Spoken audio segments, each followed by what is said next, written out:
the Aryans were tribal nomadic people who came to India and settled in the northwestern region, which was known as the Sapta Sindhu region with 7 rivers. And with that began the Vedic age. This was divided into 2 halves. The early Vedic age, which was there from 1500 BCE to 1000 BCE, and the later Vedic age, which was there from 1000 BCE to 600 BCE. But why was it divided like that? That was divided because society underwent drastic changes. So now let's find more about this. So just like us, the Aryans also needed education, right? So what did they do? Well, they had the Vedas, which comes to us from the word Ved, meaning the ultimate knowledge. And these Vedas were transmitted orally across generations. And because this was transmitted orally, it was named Shruti literature, which means that which is heard. So they weren't written down, they were only passed down orally, and the sages heard it and memorized it and then passed it from one generation to the next. These included the Rigveda, the Yajurveda, the Atharvaveda, and the Samaveda. So from all of these, the Rigveda was the first to be composed. This was composed during the early Vedic age, which was from 1500 BCE to 1000 BCE. And that is why this period is also known as the Rigvedic age, right? Now, the Samaveda, the Yajurveda, and the Atharvaveda were composed later. They were composed during the later Vedic period, which was there from 1000 BCE to 600 BCE.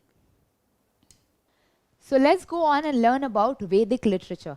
Vedic literature are of 2 types, Shruti literature and Smriti literature. First, we will learn what is Shruti literature. Well, Shruti means that which is heard. It is called so just because at that point of time when the Vedas were being composed, there was not an option to write things down. So what did the sages do? Well, they heard it, they remembered it, and then they passed it down orally from one generation to the next. And so that is why it is known as Shruti literature. Let's see what is there in Shruti literature. Shruti literature has the 4 Vedas, so the Vedas Samhitas. What are these Vedas? First we have the Rigveda, which was composed in the early Vedic period. Next we have Samaveda, Yajurveda, and Atharvaveda. These 3 were composed in the later Vedic period. And to further explain to us the meaning of the true meaning of these Vedas, we have the Brahmanas, Aranyakas, and Upanishads, which are very important part of the Vedas and Vedic literature itself. But why do you think the Aryans needed these Vedas at all? Well, you see, the lives of these Aryans was really rough at that time. They couldn't simply go to a hotel and spend the night there or buy clothes, right? So they needed certain things. For example, they really needed rain for agriculture, right? And when they could not understand the scientific reason behind rain or why soil produces crops or why the wind blows, they turned these things into gods. So they started visualizing these things as God. So these Aryans then, during the early Vedic period, had gods such as Agni and Indra, who were the god of fire and god of rain and king of gods. So because the Aryans could not explain the scientific reasons that were there, they turned them, they visualized them into gods. So the Vedas were then created much like the manuals to correctly pray to nature, to correctly pray to such nature gods that the Aryans during the early Vedic period had. So now let's listen to the Gayatri Mantra. Om Bhur-Bhuvah-Swaha Tat-Savitur-Varenyam Bhargo Devasya Dhimahi Dhiyo Yo Nah Prachodayat. Om Bhur-Bhuvah-Swaha Tat-Savitur-Varenyam Bhargo Devasya Dhimahi Dhiyo Yo Nah Prachodayat. Peaceful, wasn't it? Well, you'd be surprised to know that the Gayatri Mantra also comes to us from the Rigveda. So this was the oldest Veda to be composed, and it has 10 mandalas or books and 1028 samhitas. Along with that, it has several different, like we said, it has 10 mandalas, right? So out of these 10 mandalas, books 1 and 10 were added later. So books 2 to 9 were older. However, books 1 and 10 were added later in a process called interpolation. After this, we come to know that these books from 2 to 7 are known as family books. This is because various different sages provided different parts of this Rigveda. So this is why these books are also known as family books. So who are these sages? Well, famous Vedic sages like Vishwamitra, Atri, Vaishistha and others contributed different mandalas, and these are then known as the family books. So we can come to the understanding that Rigveda was really important, and this was composed during the early Vedic period. It is also because of the Rigveda that we get so much knowledge about the early Vedic Aryans. Next we have the Samaveda, which comes from the word saman, meaning songs or chants. So basically this was a book filled with songs. This was the shortest among the Vedas. And so how was this used? Well, the Samaveda was a book of holy songs which were to be offered to the divine. So the priest, while chanting mantras, these mantras came from the Samaveda. And lastly, it consists of 1603 hymns, of which a large number are borrowed from the Rigveda. So you must have seen movies with songs that are trying to tell you a story, or maybe in operas when the person is singing and then trying to tell you a story. Well, this is exactly what the Samaveda did. It took many stories from the Rigveda and turned them into songs. Next we have the Yajurveda, which acts as our own time machine into the later Vedic period. Well, it is derived from the word Yajus, which means worship. So basically, it used to teach us how exactly we should worship. It consists of 2086 hymns, and it tells us the procedures of carrying out the rituals and explains the reasons behind conducting them. So what happened during the later Vedic period is that the priests and the commoners started conducting complex and expensive rituals. And so the Yajurveda came to them as a guidebook to help them, to tell them how exactly one must conduct such rituals and why these rituals must be conducted. The Yajurveda is further divided into two parts. First we have the black or Krishna Yajurveda,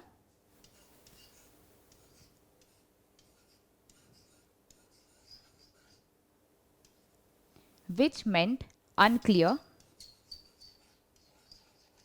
or unarranged verses. And then we have the white or Shukla Yajurveda, which meant clear and arranged verses that were there in the Yajurveda. At the end, we get the Atharvaveda, which is derived from the term Atharvanas or procedures of daily life. But why is it called so? Well, because it is helpful by suggesting cures to diseases and also solutions to several different social problems that existed back then. The Atharvaveda consists of about 730 hymns, which are arranged in 20 books. So from that, we can understand that the four Vedas were completely different from one another and unique in their own ways. And this teaches us that we also should pay attention to all the different subjects that we get to learn in school so that we can gain the knowledge of all of these subjects. So, as we already saw, that the Vedic literature has under Shruti literature Rigveda, Samaveda, Yajurveda and Atharvaveda. But it also has something else. These were the Brahmanas, Aranyakas and Upanishads. And now we are going to learn about them. Firstly, the Brahmanas explain the hymns that are there in the Vedas. They are written in prose and describe the rituals and sacrifices along with their meaning. So, this is the purpose of Brahmanas. Unfortunately, most of the Brahmanas have been lost or destroyed, and less than 20 Brahmanas are currently present. Well, this is because the historians cannot exactly figure out when these were written, and so most have been lost or destroyed. Then we have the Upanishads. As we already know that during the later Vedic age, the lives of the people were dominated by unnecessary, expensive rituals and sacrifices. And so the Upanishads came out as a relief for such people who were really tired of conducting such expensive rituals. So the Upanishads literally mean the knowledge gained by the disciple who sits at the feet of the teacher. These were also known as Vedanta because of two reasons. Firstly, because these came out during the end part of the later Vedic age and also explain to us the last part of the Vedas. And they are highly spiritual in nature. In fact, it has made such an impact that most of the Indian philosophy is taken from these same Upanishads. Lastly, we have the Aranyakas. They are also known as forest books. Why so? Well, this is because these have the rites and rituals presented in them for the rishis and sages that have given up on all worldly matters and have retired to the forest. These are given at the end of the Vedas and explain the meaning of rituals and their relevance to the people performing them. So now let's see what is there in Smriti literature. Firstly, what is the main difference between Smriti literature and Shruti literature? Well, we are going to find that out now. Smriti means that which is remembered. So when Smriti literature was being composed, the sages could write things down, and that is how they passed all the information from one generation to the next. So Shruti means that which is heard, and Smriti means that which is remembered. So the Smriti literature was written down and passed down from one generation to the next. So let us see what is there in Smriti literature. Smriti literature has the Puranas and the epics. Epics like the Ramayana and the Mahabharata. I am sure you've all heard about Ramayana and Mahabharata. Now let's go on and learn about Smriti literature. Well, this has the Puranas. So what are Puranas? Puranas consist the narratives of how the world came into being and even how it's going to get destroyed. Apart from that, it also has family trees of different gods, goddesses, and even sages. It was because of these Puranas that we get to understand that Lord Ganesha had a brother called Kartikeya, and their parents were Lord Shiva and Parvati, right? Apart from that, these Puranas deal with topics like spiritualism and philosophy. They were written in dialogue form so that people like you and me could easily understand it. They also dealt with ethical issues. Next, we have the epics, Mahabharata and Ramayana. So let's learn more about it. Well, Ramayana has this story about a squirrel who was also trying to build the bridge to take Rama to Lanka so that he could save his wife, Sita, right? So the monkeys are throwing big boulders into the water. Meanwhile, the squirrel is only throwing pebbles. So what happens then? Well, the monkeys next start making fun of this squirrel. So what do you think happened next? Well, let's find out. The squirrel, on seeing that, gets really sad. And to that, Lord Rama comes as his savior because he shows to the monkeys that without the tiny pebbles that the squirrel is throwing, the entire bridge would simply collapse and it was all useless. So, seeing this, the monkeys were really astonished as to what just happened. And then Lord Rama, praisingly, strokes the squirrel's back, and it is said this is why the squirrels have those black stripes that you can see there. This story teaches us that no matter what, we must always work hard and not let anyone else bring us down. Ramayana was written by Maharishi Valmiki.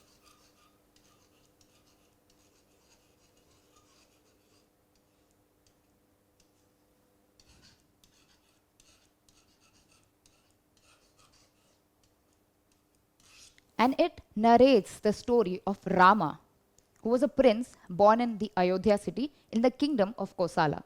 And it follows his 14-year exile, which was imposed by his father, King Dashrath, and he was followed by his brother Lakshman and wife Sita. And they travel across various forests in the Indian subcontinent. Later on, Sita gets kidnapped by the Lankan king Ravan, and then Ravan and Ram get into an epic battle, after which Ram wins and brings home in Ayodhya Sita and Lakshman. After the epic war, Rama defeats Ravana and Ram comes back to Ayodhya city to be crowned as the king. Seeing him, the people get really happy and they decorate the cities with diyas. Ramayana was written in Sanskrit,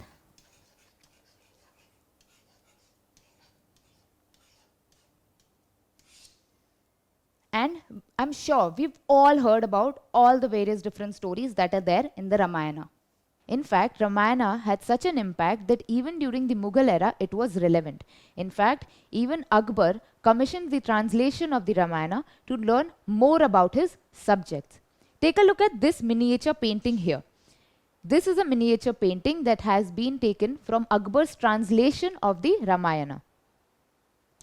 In fact, Ramayana had such an impact that years after Ramayana was composed, in the 3rd century BCE, the Ramcharitmanas was also written by Tulsidas in the 16th century in Awadhi Hindustani dialect of Hindi. So just imagine what an impact Ramayana must have made on people. From the Mahabharata, we get this story about Subhadra and Arjuna, and Abhimanyu, who's still in Subhadra's womb. So Arjuna here is telling Subhadra about the Chakravyuh maze. But before Abhimanyu could learn how to get out of it, Subhadra falls asleep. Then many years later, Abhimanyu finds himself in this Chakravyuh maze. And even though he does not know how to get out of this maze, what does he do? Well, he fights and fights and fights till his very last breath. The moral of this story is that no matter what the consequence is, we must always work hard.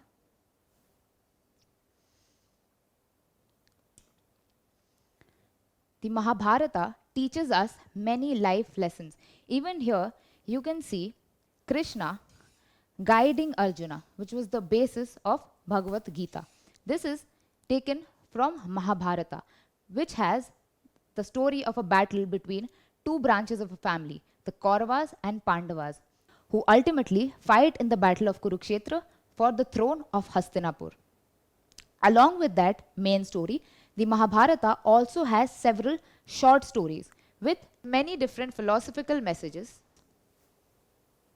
The Mahabharata was composed by Veda Vyasa in Sanskrit. However, it is said that it was written by Hindu god Ganesha, while it was being narrated by Veda Vyasa. However, Mahabharata as we know it now did not originate in its same form. In fact, originally it was known as Jaya, which had only 8,800 verses. However, the verses were raised to 24,000 and the name changed to Bharata. Why? Because it had stories of the descendants of Bharata tribe.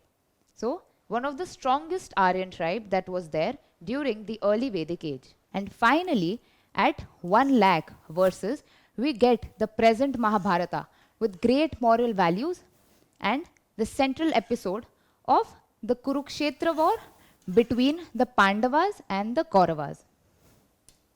Many historians suggest that the Mahabharata was actually inspired by the Dasrajan war or the battle of the 10 kings, which has been given in the Rigvedas.